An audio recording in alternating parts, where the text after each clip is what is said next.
Before we start, please subscribe to our channel, like, share and comment. The village that sold tomorrow.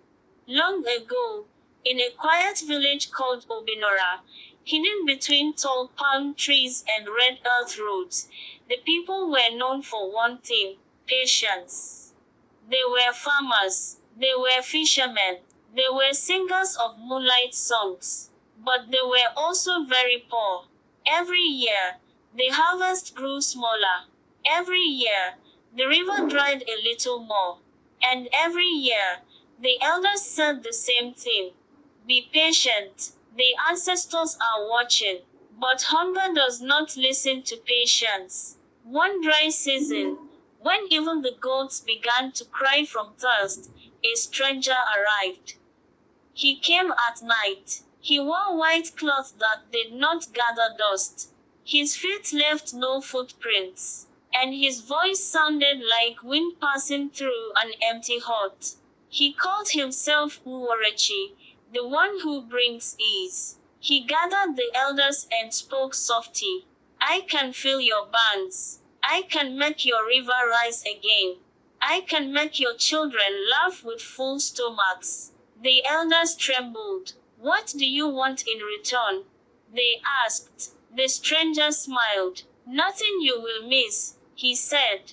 Only your tomorrow. The elders did not understand. And hunger does not ask questions twice. They agreed. The next morning, Obinora changed.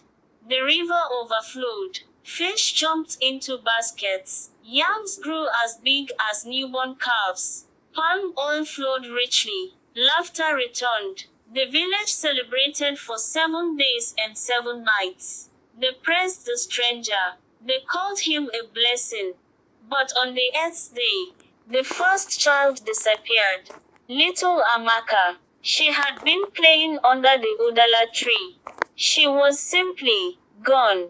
No scream, no footprints, no struggle. The villagers searched everywhere. Nothing. The elders said, perhaps she wandered into the forest. But on the 9th day, 2 more children vanished. On the 10th day, 4. The mothers began to wail. The fathers sharpened their cutlasses. Fear returned to Obinora. Then the oldest woman in the village, Mama came, who had not spoken in years, finally whispered, you sold tomorrow. The elders felt cold. They ran to the riverbank at night and called for Uwarechi. He appeared from the mist. You promised you wanted nothing we would miss. They cried. He nodded calmly. And you do not miss your tomorrow, he said. You are enjoying today. They realized too late. Tomorrow was their children. Tomorrow was the next generation. Tomorrow was hope. The stranger had not taken their present. He had taken what would come after. Every harvest they celebrated was paid for by a child. Every full barn was filled with a future. And the deal could not be undone. Because no one asked questions. Because hunger silenced wisdom.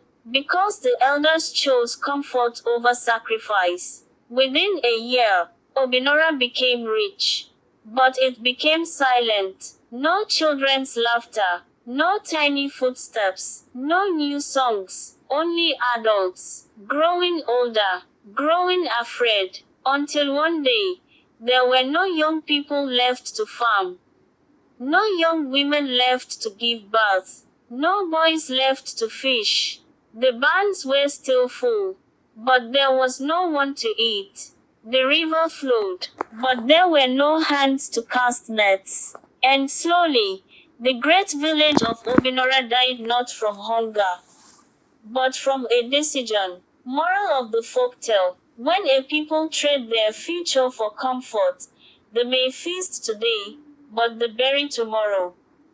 Don't go yet, please subscribe.